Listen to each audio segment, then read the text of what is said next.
So, what are the most irritating things people have said to you as a woman in science?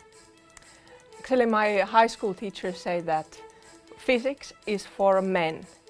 Oh, you got this position because you're a woman. That's the most irritating thing I can think of. Oh, we were surprised you have a technical background.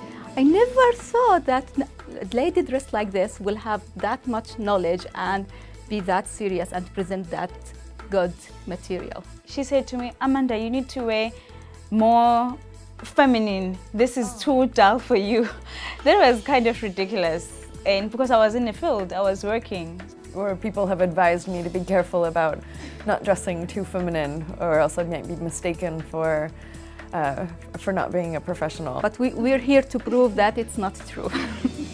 I'm a scientist by my own right, and I don't want to hear that I got the post only because I was a woman. What's it like being the only woman in the room? I would say I like it because I feel like I'm breaking the boundaries. Have you had such situations at any time? All the time. Oh. You go into a room, you have a great idea, you could say it, sometimes someone else will say it with a lot of like arm movement or something that's impressive, and then everyone's like, so-and-so's idea is a great idea, and you just said it, you know? What small steps can we take as a society to make it easier for women to be scientists? When we raise a family and good kids, you're raising them for society because they impact the whole society. So I think society has to support that. I actually think that each one of us can make the difference and make their support the girls and women around them. And at the same time not being put on the quote-unquote mommy track where you're not going to move forward because perception within the place you work is that you're not doing your job. Have you faced difficulty in your career because of your gender? I don't think so. Oh, you're lucky. Yeah, this is very Maybe good. so far. Yeah. Maybe so far I've been lucky. Probably not, at least I have not noticed. Oh yeah, sure.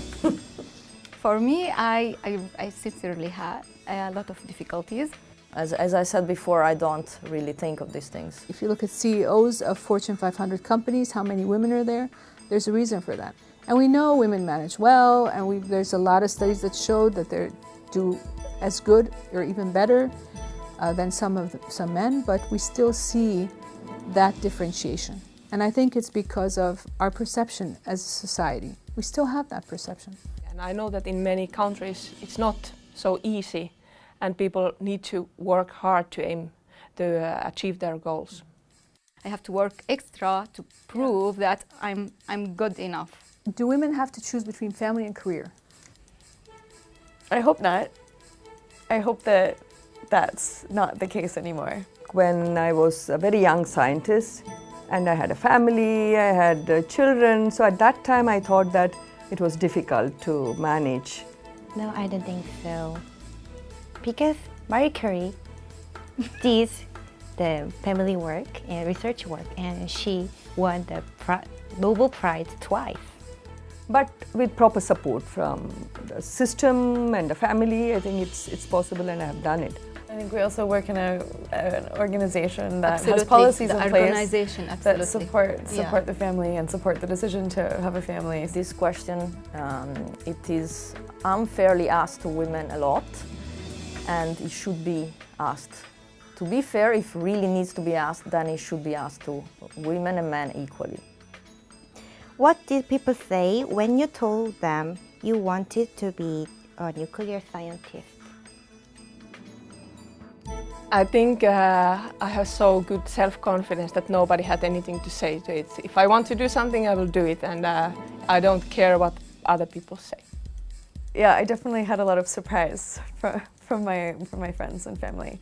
I think a lot of people sort of think of it as a man's work. In my case, there was no such thing. They were all in awe. Oh wow, you're going to be a nuclear scientist? In my case, it was more or less the same. But I have to say, this comes with the fact that I've been lucky and I've been always supported by my family and my environment. Well, my father said, the world is your oyster. So I was allowed to do anything. I could be anything, anywhere I wanted, you know. What did you want to be when you were a child?